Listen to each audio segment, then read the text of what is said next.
नमस्कार मित्रों, हमारे YouTube चैनल दवा मेंटोर पे आपका स्वागत है। मैं आपका फार्मा मित्र अनीश कुमार।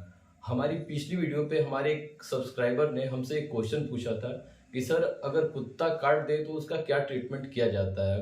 अगर आंकड़ों में समझे तो हमारे देश में हर साल 37 लाख लोगों को कुत्ते जो हैं वो काटते हैं, जिसमें कि लगभग 54 लोगों की मृत्यु जो है वो कुत्तों के काटने की वजह से हो जाती है।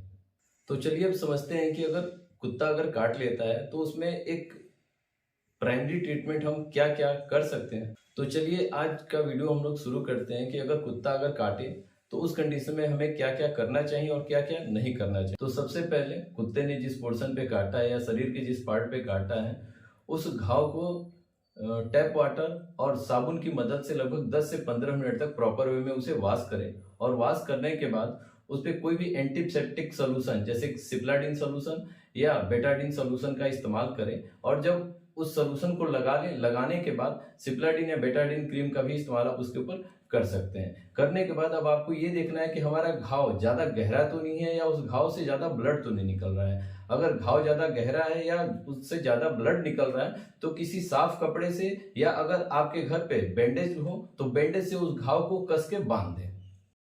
और इसके तुरंत बाद जितनी जल्दी हो सके उतनी जल्दी अपने नजदीकी निजी अस्पताल या किसी भी सरकारी स्वास्थ्य केंद्र पे पहुंचे।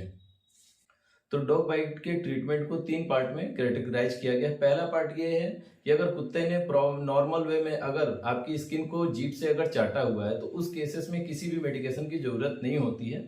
और सेकंड पार्ट जो होता है वो होता है कि अगर कुत्ते ने आपके जिस पोर्शन पे काटा है अगर घाव उतना ज्यादा गहरा नहीं है तो उस कंडीशन में आपको एंटी रेबीज इंजेक्शन जो होते हैं, जो वैक्सीन होती है, उसका इस्तेमाल किया जाता है। वैक्सीनेशन के डोज की बात करें कि वो कैसे दिया जाता है तो इसका जो डोज होता है वो पहले दिन दिया जाता है। एआरवी का इंजेक्शन पहले दिन, फिर तीसरे दिन, फिर 7वें दिन, फिर 14वें दिन और फिर 28वें दिन दिया जाता है। और कई केसों में जो हमारे डॉक्टर साहब होते हैं वो 5 की जगह पे 3 डोज जो होता है वही रिकमेंड करते हैं। और इसके साथ ही साथ टेटनस का इंजेक्शन भी दिया जाता है। अगर तीसरी कैटेगरी की बात करें कि अगर कुत्ते ने आपके गर्दन के पोर्शन पे या चेहरे के पोर्शन पे अगर बाइट किया हो तो उस कंडीशन में एआरवी एंटी रेबीज वैक्सीनेशन के साथ साथ आरआईजी जिसको कहते हैं हम रेबीज इम्यूनोग्लोब्युलिन वैक्सीन जो होता है इसका भी इस्तेमाल किया जाता है।